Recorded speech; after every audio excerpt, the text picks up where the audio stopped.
Do you guys like, or do you like personally remember like a lot of like fight against like some of that backlash that was going on in the 90s? Yeah, definitely. It's pretty well known, that we've had censorship problems in Germany in particular, and we actually still deal with that sometimes. I believe, I don't know all the ins and outs of it, but I think they have an index of songs that you're not supposed to perform for people under the age of 18. Most shows over there are all ages, or I think maybe 16 and up or something like that. So there are certain songs that in certain cities of Germany we're not supposed to play to this day. Um, and it seems kind of arbitrary how they enforce it. Like sometimes they're like, "Oh, it's okay to play these tonight," and then we'll come back to the same city a couple years later, and they're like, "No, can't do.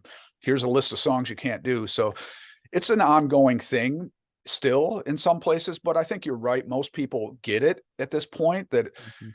it's it's another form of horror entertainment. Like, you know, there's violent, horrific entertainment all over the place. There's clearly a large interest in that in the humanity. Mhm. Human beings are very interested in that kind of thing. And I think that entertainment seems like a pretty harmless way, like horror movies, violent video games, music with violent, horrifying lyrics like death metal and other extreme genres.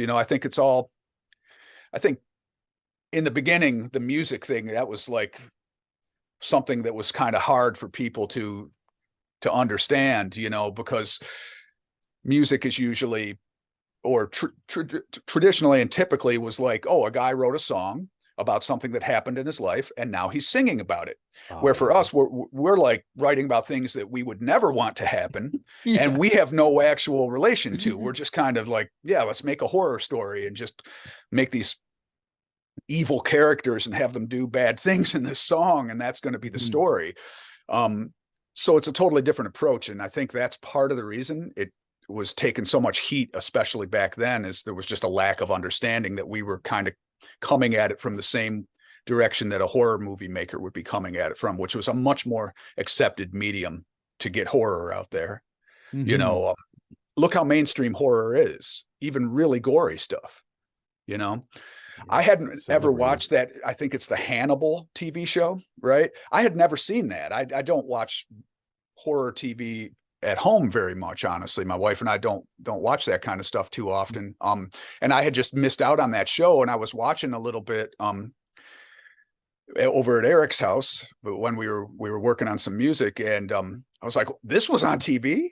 Yeah, shit, like I the was like, times have "Holy crap!" changed. Like what the Yeah, fuck? Yeah. yeah. I was like, "Wow, seemed R-rated to me." I thought it was Mhm. really good. The episode I saw, I was like, "Wow, that's impressive." And I was like, "That was on network TV."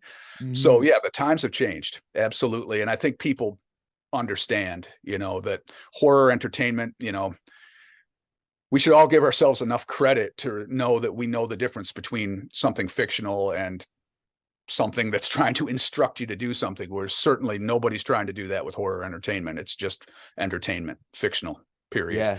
Yeah, definitely. Like I just feel that vibe, and people can easily like check you guys out if they just do a quick like YouTube search or a Mm, Spotify, where before you had to like know like an older kid or a cousin, and they take you mm, in the room, don't tell anybody I'm showing you the CD, and it's like it's yeah. like Well, I craziness. mean, I think at no point is the cover of Butchered at Birth or something not going to be gross. You know what I Yeah. mean? Like, you could show that to someone in 1,000 years and they're still going to be like, oh man, Yeah. but the, knowing where the artist is coming from, I think, is the big difference. Like I said, in the early days, I think people are like, oh, these kind of bands are trying to promote violence and whatever. And it's like, no, not at all. So Yeah, I think definitely. that's well understood at this point.